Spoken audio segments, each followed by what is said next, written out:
Now, before you leave, I want to tell you two or three real quick stories. How many of you have heard of Wilma Rudolph? Wilma Rudolph taught school here in Indiana for a while.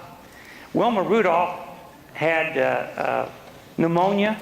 They thought she had polio when she was very young. She had to wear a brace on her leg until she was 5 years old. From the time she was 5 till she was 11 years old, for 6 years. And they said that she probably would never walk again without that brace, and certainly wouldn't walk normal.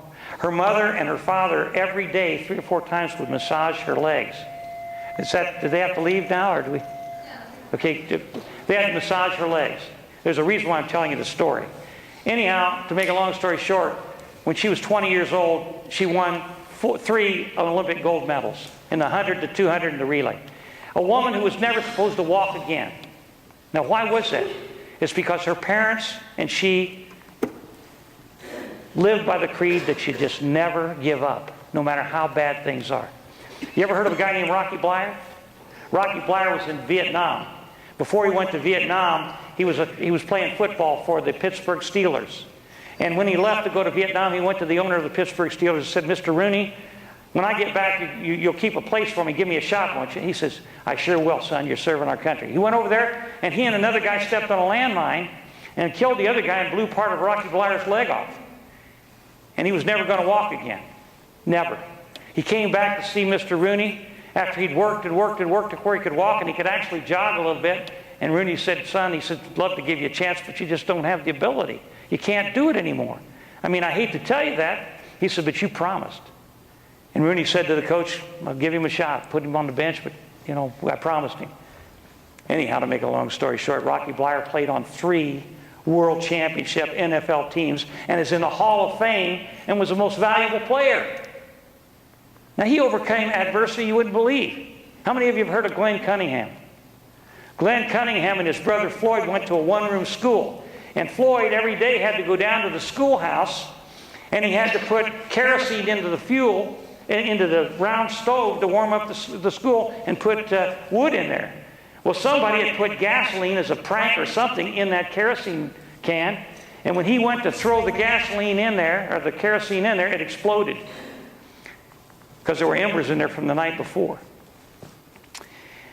Floyd was burned over about 70% of his body, and Glenn was burned so bad. And Floyd said, "We got to run home. We got to go home." And so they ran home. They both collapsed before they got home. Floyd died, and Glenn was going to have both of his legs amputated. And his mother said no, and he said, "Don't cut off my legs. Don't cut off my legs." Glenn Cunningham won 21 out of 31 races in the Olympics.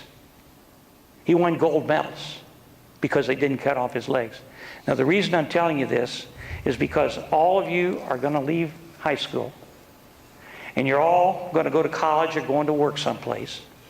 And when you do, you're going to want to achieve something. You're not going to want to stay in one place.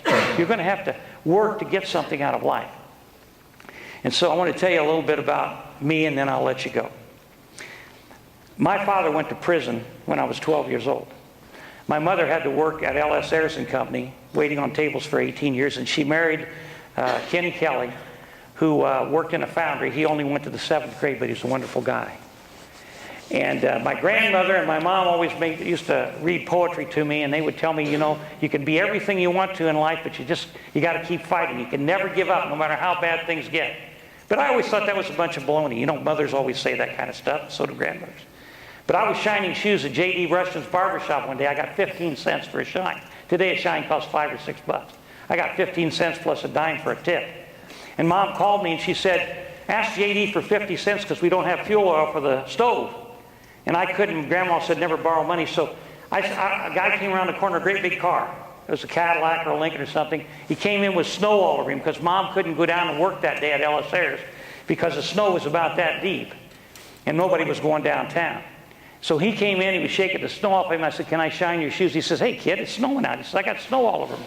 I says, "Yeah, but you need a good coat of wax on those or you'll ruin your shoes." Pretty good salesman, huh? So he got in the chair and I started shining his shoes. And I said, "Boy, when I grow up, I'd like to have a car like that." And he nodded. And I said, "Boy, you got a diamond ring on there. I'd like to have a ring like that." Yeah. And I said, and these shoes are really the best. And he says, let me tell you something, kid. And this is what I want you to remember. Because I want you all to remember this if you don't remember anything we've talked about today. And remember Glenn Cunningham and Wilma Rudolph and Rocky Blair and what I'm going to tell you now. He says you can be anything you want because you are the luckiest person in the world because you were born in America.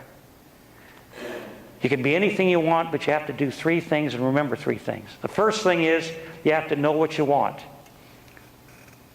You have to have a goal. Now, you may want to be a doctor, you may want to be a lawyer, you may want to be a mechanic, whatever it is, but you have to know what you want. The second thing you have to do is you have to prepare for that goal. If you want to be a doctor, you go to medical school, a lawyer, law school. A mechanic, you have to learn the mechanics, especially with these new intricate cars we have. And the third thing is the most important thing. And Glenn Cunningham had it, Wilma Rudolph had it, Rocky Blair had it, and I had it. And that is you never, never, never give up. You get knocked down, you get up again and you keep swinging. You never give up. You may have to change your goal a few times in life, but once you pick out a goal, do the things I'm talking about and you'll be successful. But you never give up.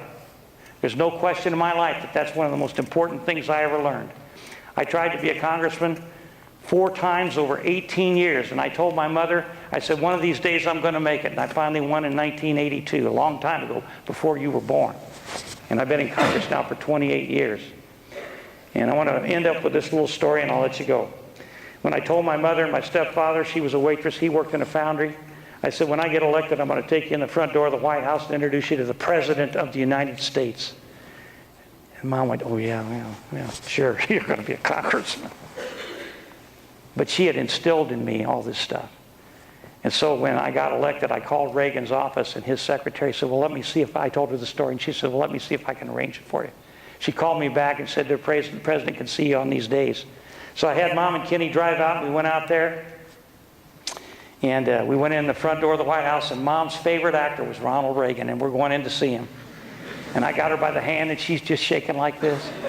And we go into the Oval Office, and Ronald Reagan comes up, and he puts his hand around my shoulder and says, Miss Kelly, I want to tell you, your son is one of the brightest young congressmen we have, and he's going to do great things. He says, I know he had to shine shoes, and I know you waited on tables. And Mr. Kelly, I know you worked in the foundry. I went through those things when I was a boy. He says, my dad, we had problems in our family, but you overcame them, and we did too. He says, and I know he's going to do well. And all I could think of was, how does he know these things? And he had called over to my office and asked my staff a little bit about me, and he wanted to make my mother feel good. And we took pictures with the president. I've got them hanging on my wall. And the president, from that point on, I didn't care what he did. I was going to take a bullet for him, whatever he needed. He could walk on water as far as I was concerned. And I think he was the greatest president of our lifetime, and I was very proud to know him. So if you don't remember anything I've said today, remember what I just told you. You can be anything you want to. You can succeed. You were born in America. But you got to remember those 3 things. You're going to have tough times. Some of you are going to get married and get divorced. Some of you are going to have health problems. Some of your friends are going to have health problems. Some of you are going to go bankrupt.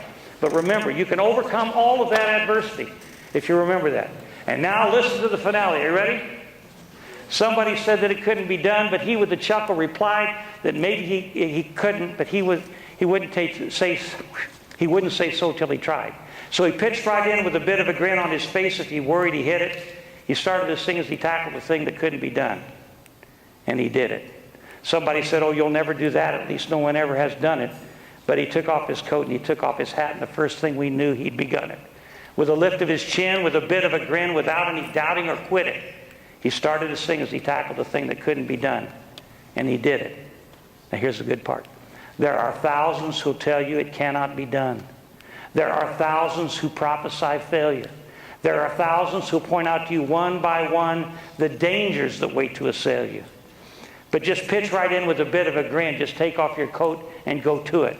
Just start to sing as you tackle the thing that cannot be done. And you'll do it. Thank you guys very much. Take care.